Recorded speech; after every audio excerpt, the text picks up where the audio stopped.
This video contains news and analysis related to a recent terror attack in Kashmir. The content may include sensitive visuals and discussions that could be distressing to some viewers. Viewer discretion is advised. We strongly condemn all forms of violence and terrorism.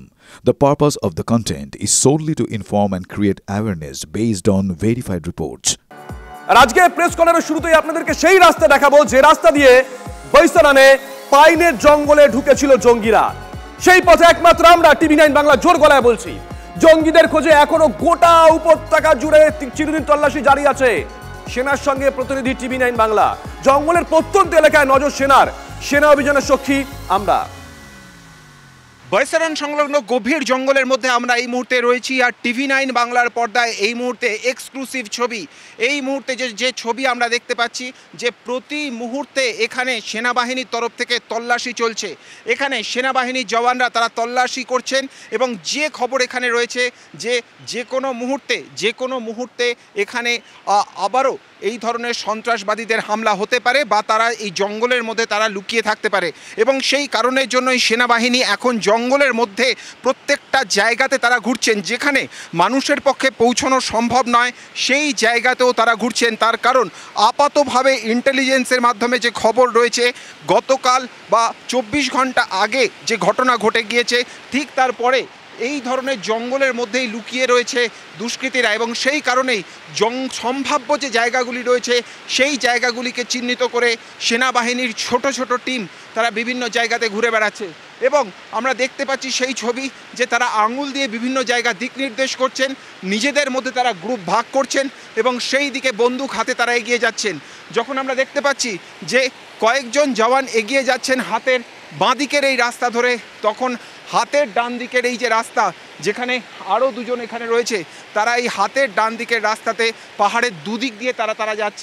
বৈশারান Meadow বলা হয় এই জায়গাটাকেই, কিন্তু কার্যত mini Switzerland বলা হয়। এই ঘেরা যে জায়গাটা রয়েছে, এই যে উপত্যকার মাঝখানে একটা টেবিল টপ, একটা মাঠের মতো খোলা মাঠ, একদিকে বরফে ঢাকা পাহাড়ের চূড়া, অন্যদিকে দেবদারু পাইনে ঘেরা জঙ্গল, এবং এই যে জায়গাটা, এটাই কিন্তু সেই বদ্ধভূমি। এই জায়গাটা, গোটা জায়গাটা পর্যটকে গমগম করছিল।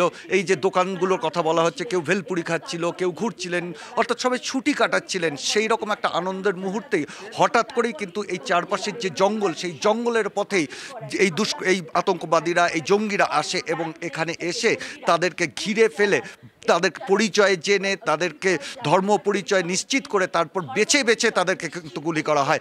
এখনও সেই ক্ষতচিহ্ন কিন্তু বয়ে বেড়াচ্ছে এখানে। এই মুহূর্তে ভারতীয় সেনার জওয়ানরা তারা এখানে রয়েছেন, তারা এখানকার নিরাপত্তা সুনিশ্চিত করছেন। এই জায়গাটা জম্মু কাশ্মীর পর্যটন বিভাগের পক্ষ থেকে এরকমভাবে ঘিরে দেওয়া হয়েছে, কিন্তু তার চারপাশটা কিন্তু পাইন দেবদারুর যে জঙ্গল, একদম পাহাড়ি খাদের মধ্যে যে বিশাল জঙ্গল, সেই জঙ্গলে ঘেরা একটা সত্যি ভূস্বর্গের মতো জায়গা, যেটা কার্যত রক্তাক্ত হয়েছে এই জঙ্গিদের নির্বিচার হত্যা লীলায়। এবং এই জঙ্গলের মধ্যেই কোথাও এই জঙ্গিরা লুকিয়েছিল, এবং তারা দীর্ঘদিন ধরে যে রেকি করেছে সেটা কিন্তু স্পষ্ট। কারণ যে সময় পর্যটকরা সব থেকে বেশি সংখ্যায় এসে পৌঁছেছিলেন, কারণ সকালবেলায় পর্যটকরা যখন পেহেলগাঁও থেকে রওনা দেন তারপর একটা বড় সময় লাগে, কারণ এইখানে গাড়ি আসে না, এখানে হয় খচ্চর বা পনির পিঠে চেপে আসতে হয়, না হয় পায়ে হেঁটে আসতে হয়, এবং সেটা যথেষ্ট সময় লাগে।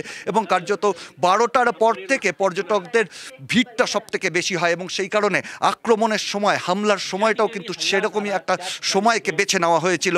2-2:30 নাগাদ সেই জায়গায় হামলাটা হয়েছিল, যখন সব থেকে বেশি সংখ্যক পর্যটক ছিলেন, যাতে সব থেকে বেশি ক্ষয়ক্ষতি হয়, সব থেকে বেশি প্রাণহানি করা সম্ভব হয়, এবং সেই কারণেই ওই সময়কে বেছে নেওয়া হয়েছিল। এবং সেখান থেকেই কোথাও একটা স্পষ্ট যে অত্যন্ত সুপরিকল্পিত একটা হামলা, ভূস্বর্গের মধ্যে একটা স্বর্গের মতো জায়গা, সেই স্বর্গের মতো জায়গাতে এইভাবে হত্যালীলা, রীতিমতো যেভাবে রক্তপাত ঘটানো হয়েছে, সেটা ভারতের সন্ত্রাসবাদের ইতিহাসে অন্যতম একটা নির্মম একটা হত্যাকাণ্ড বলে পরিচিত হবে। এবং গোটা বিশ্বের কাছে অবশ্যই উদ্দেশ্যটা যে খুবই স্পষ্ট, গোটা বিশ্বের কাছে বার্তা পাঠানো যে পর্যটনের ক্ষেত্রে যেভাবে ঘুরে দাঁড়াচ্ছিল এই ভূস্বর্গ কাশ্মীর, পর্যটনকে কেন্দ্র করে যেভাবে এই উপত্যকার অর্থনীতি আড়ে বহরে বাড়ছিল, এখানকার মানুষ, এখানকার যুব সমাজ পর্যটনকে আঁকড়ে ধরে নতুনভাবে বাঁচার স্বপ্ন দেখছিলেন, সেই স্বপ্নকে ধূলিসাৎ করে দেওয়া এখানকার এখানকার পর্যটন শিল্পকে চুরমার করে দেওয়ার একটা মারাত্মক প্রচেষ্টা, এবং সেই জায়গা থেকেই সেই আক্রমণ পরিকল্পিত হয়েছিল। এই আক্রমণকে